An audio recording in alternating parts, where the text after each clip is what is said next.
All right, so last weekend, Let's Go Washington, the political organization behind now 3 initiatives to appear on your November ballot, held kind of a kickoff campaign. We talked about this in yesterday's episode, if you might have viewed that. But today I want to share one of those who spoke at the event in support of Initiative 645. That is the initiative that aims to repeal Washington's new income tax. For now, a tax of 9.9% on income above $1 million. So the combined household income, husband and wife both make half million. Anything in excess of that is taxed at 9.9%. Of course, opponents argue that it's likely to be a tax on even lower income earners and eventually all Washington workers in the years to come. And that's why they're suggesting that Washington voters should repeal this on the November ballot. So here is Gina Carlson. She is president of Olympia Master Builders, and she also owns Dynamis Interiors and Design in Lacey. So here's what she had to tell the crowd during the Saturday event in Olympia. I'm currently trying to prepare for my retirement. And after being a single mother for most of my years, I just recently remarried. And now I face the biggest marital tax that this country has ever seen.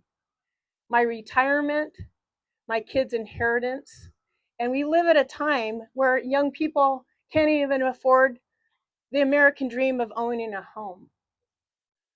It's our turn to preserve the legacy of liberty, where government is strong.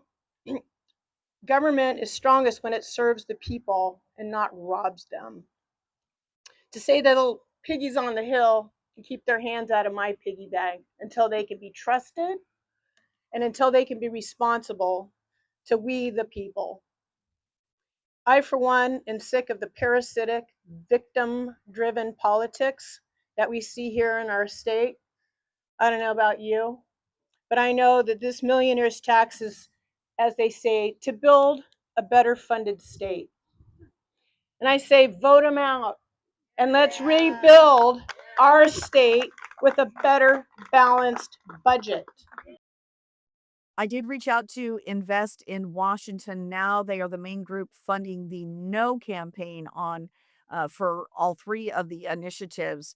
I did not secure an interview today. I kind of went back and forth with someone in their communications division, asking more questions about what I would be inquiring of, and as yet have not heard anything back. Of course, we would share anything in future episodes this week from that group. Very curious as to how they're going to stage their no efforts. WEA, the State Teachers Union, and SEIU, Service Employees International, are the main union groups that are backing the no campaigns for all 3 initiatives. So we definitely want to include them in on the conversation.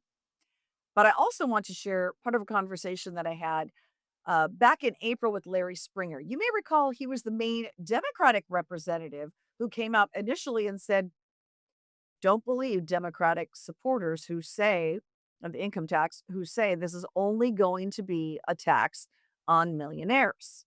Here's part of that conversation. First of all, any given legislature that passes legislation cannot bind the next legislature. They can do whatever they want. No matter what we say about it shall only be on incomes over $1 million, the next legislature can change that pretty easily. So just from the pure process of legislators being convened, there's never going to be a guarantee. That said, we have talked about an income tax as a much more progressive, fair way of taxing, raising revenue in this state for, well, literally for 30, 40 years. And I happen to believe that an income tax is a more fair, equitable, progressive tax. So if you believe that, then a progressive income tax, you can't call it progressive if it only applies to, some small class of people. That's not progressive, that's regressive.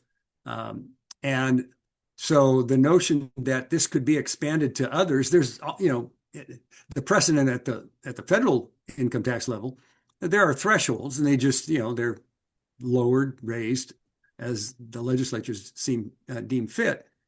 But what I hope happens as a result of this is that we take a really careful look at the two most regressive taxes we have, sales tax and the B&O tax.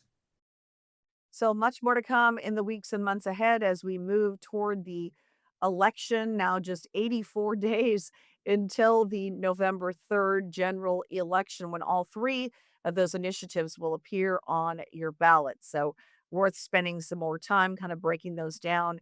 In episodes to come, we will do that.